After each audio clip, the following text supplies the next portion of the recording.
Assalamualaikum warahmatullahi wabarakatuh. Baiklah, hari ini saya akan menyampaikan materi kuliah MPSE. Adapun topik untuk hari ini yaitu metode analisis data. Subtopiknya adalah mengenai analisis data statistik parametrik. Analisis data. Pengertian analisis data adalah suatu proses atau upaya pengolahan data menjadi sebuah informasi baru agar karakteristik data tersebut menjadi lebih mudah dimengerti dan berguna untuk solusi suatu permasalahan, khususnya yang berhubungan dengan penelitian. Juga didefinisikan atau sebagai suatu kegiatan yang dilakukan untuk mengubah data hasil dari penelitian menjadi sebuah informasi baru yang dapat digunakan dalam membuat kesimpulan. Analisis data itu biasanya masuk kalau di laporan tugas akhir mahasiswa agribisnis pangan, itu masuk di bab yang ketiga mengenai metode penelitian.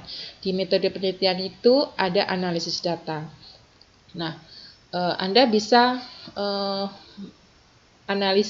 menyusun analisis data disesuaikan dengan tujuan penelitian yang telah kalian susun di bab 1.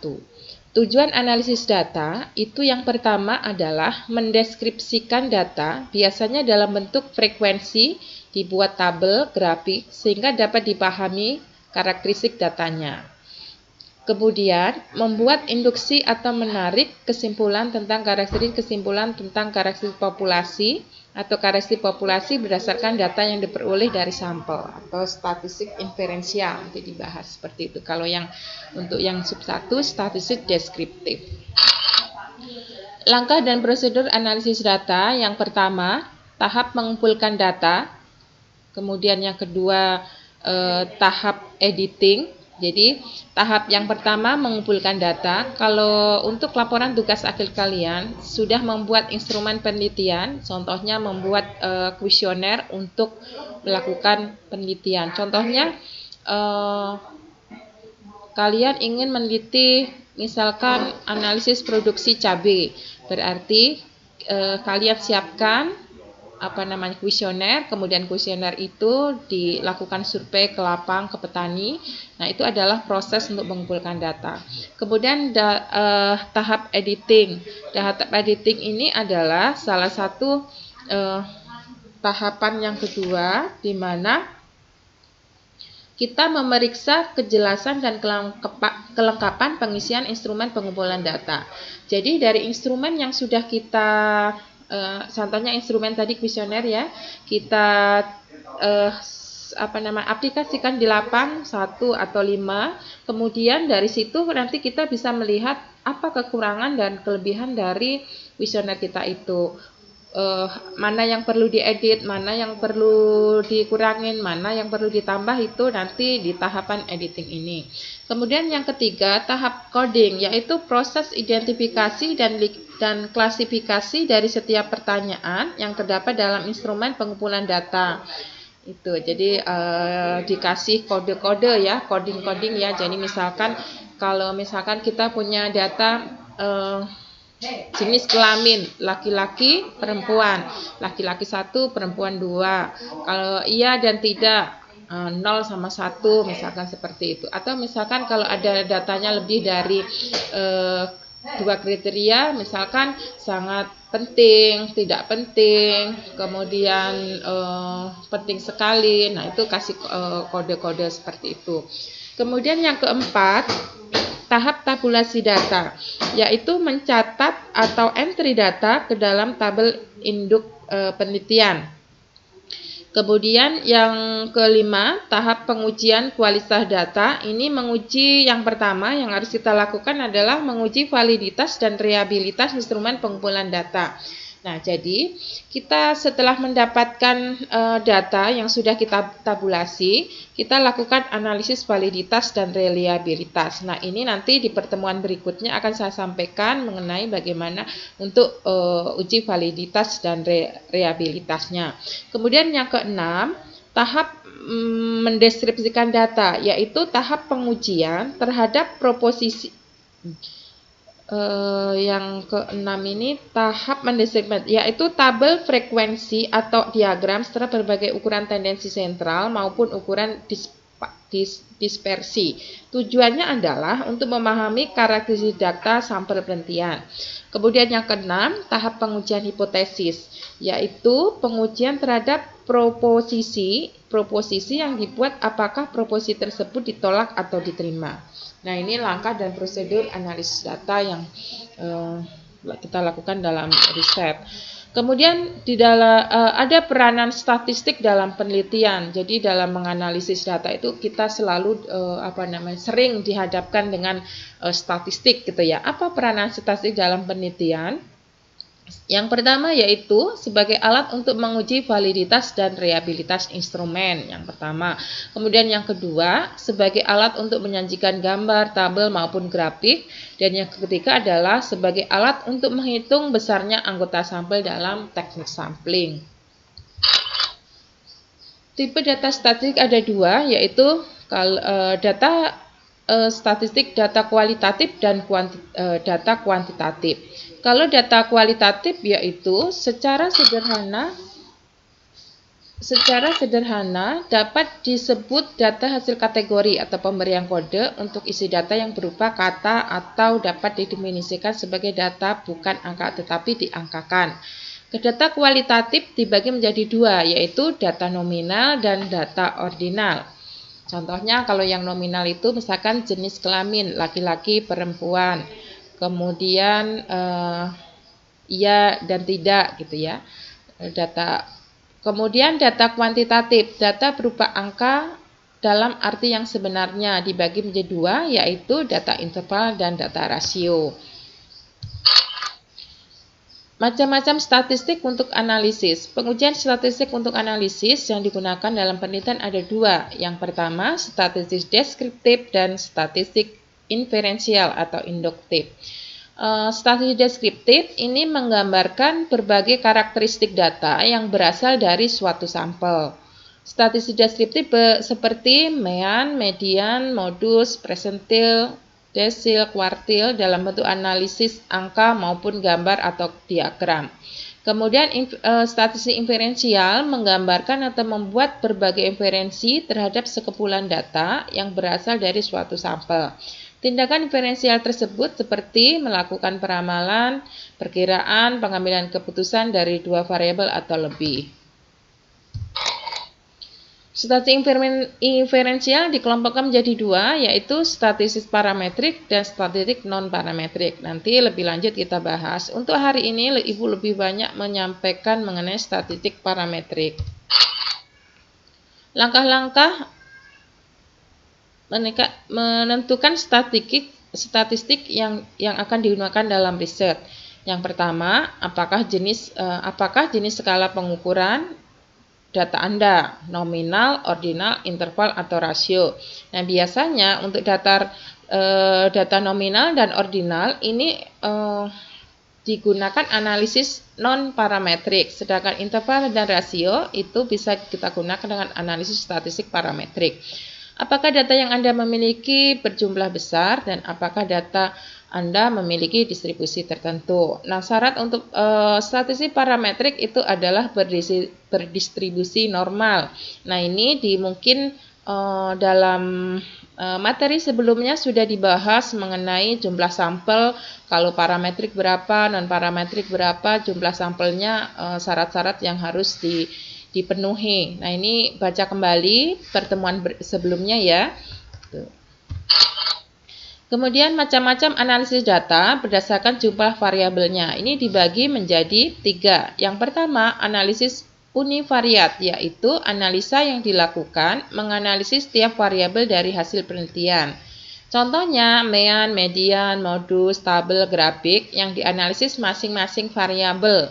Kemudian analisis bivariat, yaitu analisa yang dilakukan lebih dari 2 variabel. Contohnya regresi sederhana, T-square, korelasi, analisis perbedaan, uji T, uji Friedman, dan lain-lain. Kemudian yang ketiga, analisis multivariat, yaitu analisis yang memungkinkan melakukan penelitian terhadap lebih dari 2 variabel secara bersamaan. Contohnya regresi berganda, analisis faktor, analisis diskriminan. Nah, ini kalau Anda kan sudah membuat proposal ya, sudah menentukan analisis data yang digunakan. Nah, masuk kategori mana analisis data Anda? Dilihat dari jumlah variabelnya. Kalau satu variabel jarang, biasanya kita lebih dari 2 variabel ya. Itu. Jadi atau mungkin sering malah kalian misalkan mengambil judulnya mengenai analisis produksi efisiensi, lebih banyak menggunakan analisis regresi berganda. Nah, kalaupun memungkinkan ada juga yang menganalisis analisis faktor. Ini menghitung tingkat kepentingan. Analisis diskriminan ini melakukan uji beda, tetapi variabelnya tidak hanya satu. Misalkan kalau di bivariat kalian bisa menguji perbedaan produksi padu organik dengan non organik, sayuran hidroponik non hidroponik dan hidroponik. Nah, itu kan 2 variabel ya. Nah, kalau untuk anak diskriminan, Anda bisa melakukan uji perbedaan atau analis perbedaan dengan lebih dari 2 variabel. Misalkan kalian ingin mengetahui perbedaan perlakuan organik, itu bisa dilihat dari segi biaya, produksi, keuntungan, dan lain-lain. Jadi lebih dari 2 variabel. Atau misalkan kalian ingin melihat perbedaan antara padi hibrida dan non-hibrida. Non-hibrida itu bagaimana dari segi kebutuhan benihnya, besar atau kecil, kemudian biayanya lebih besar atau lebih kecil, produksinya bagaimana, kemudian keuntungannya bagaimana. Nah, itu bisa kita gunakan analisis diskriminan. Nah, contoh-contoh untuk atau software-software yang digunakan sudah banyak sekali. Silakan buka di web atau beli buku. Kita ikuti langkah-langkah itu bisa kita lakukan. Nah, ini adalah contoh analisis parametrik dan non-parametrik. Syaratnya distribusi populasi diketahui, datanya ya. Kalau tidak diketahui, kita bisa gunakan analisis non-parametrik. Nah, kalau di parametrik, analisis statik parametrik harus diketahui. Kita lanjut, distribusi populasi normal. Kalau tidak normal, berarti kita bisa gunakan non-parametrik. Kemudian sampel ditarik secara random. Ini. Kemudian variabel kelompok sama. Kemudian skala pengukurannya interval dan rasio. Kalau nominal dan ordinal kita bisa gunakan non-parametrik. Jadi perbedaan mendasar sekali ya antara non-parametrik dan parametrik. Nah, statistik parametrik itu apa? Ilmu statistik yang mempertimbangkan jenis sebaran atau distribusi data, yaitu apakah data menyebar secara normal atau tidak. Artinya kalau statistik parametrik kita harus mengikuti data menyebar secara normal. Dengan kata lain, data yang akan dilaksanakan menggunakan statistik parametrik harus memenuhi asumsi normalitas. Pada umumnya, jika data tidak menyebar normal, maka data seharusnya dikerjakan dengan metode statistik non-parametrik atau setidak-tidaknya dilakukan transformasi terlebih dahulu agar data mengikuti sebaran normal sehingga bisa dikerjakan dengan statistik parametrik. Terdapat beberapa persyaratan dalam statistik parametrik, yaitu sebaran data harus berdistribusi normal. Artinya, jika kita mengambil sebuah sampel, maka populasi harus berdistribusi normal, baik diketahui secara pasti melalui pengukuran uji normalitas maupun diasumsikan berdistribusi normal. Nah, skala datanya numerik, yaitu skala data variabel harus berupa skala numerik, yaitu interval dan rasio. Kemudian variasi datanya sama dan mengikuti ketentuan sebagai berikut. Kesamaan varian bukan menjadi salah satu syarat untuk uji kelompok berpasangan. Kesamaan variasi adalah syarat yang tidak wajib untuk 2 kelompok tidak berpasangan. Kesamaan variasi menjadi syarat wajib untuk kasus lebih dari 2 kelompok tidak berpasangan. Normalitas data. Data yang berdistribusi normal adalah data yang mempunyai sebaran yang normal dengan profil yang dapat dikatakan bisa mewakili populasi. Uji normalitas dapat menggunakan C kuadrat dengan rumus X kuadrat sama dengan VI dikurang VH pangkat 2.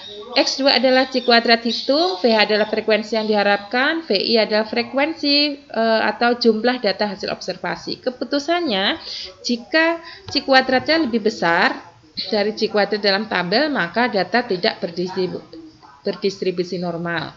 Sebaliknya, jika C kuadrat hitung kurang dari C kuadrat tabel, maka data disebut normal, berdistribusi normal. Contoh metode statistik parametrik seperti uji perbedaan uji Z 1 atau 2 sampel, uji T 1 atau 2 sampel. Kemudian uji hubungan atau korelasi Pearson. Analisis pengaruh regresi sederhana maupun berganda. Perancangan percobaan one or two way ANOVA parametrik dan lain-lain.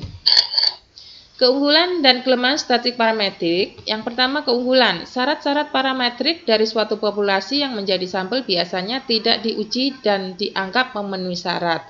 Pengukuran terhadap data dilakukan dengan kuat, observasi bebas satu sama lain dan ditarik dari populasi yang berdistribusi normal serta memiliki varian yang homogen.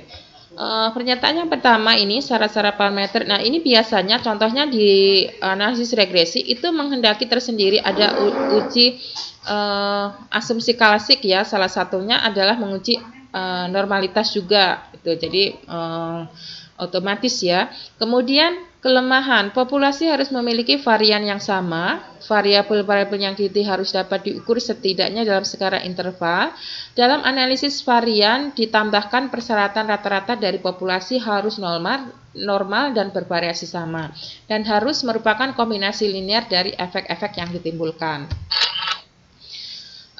Demikian saja untuk kuliah hari ini.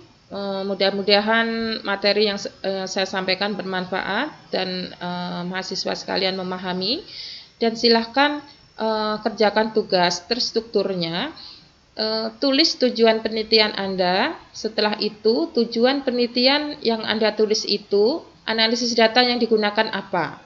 Jadi dari alternatif tadi kan bisa apa kalian lakukan di proposal. Nah, untuk hari ini silahkan dikerjakan itu ya. Nanti dikirim di e-learning dan japri ke email Mbak Sari. Di e-learning silahkan dibuka, kemudian japri ke sebagai backup ya kalau datanya kurang. Nah, demikian saja. Saya akhiri. Wassalamualaikum warahmatullahi wabarakatuh.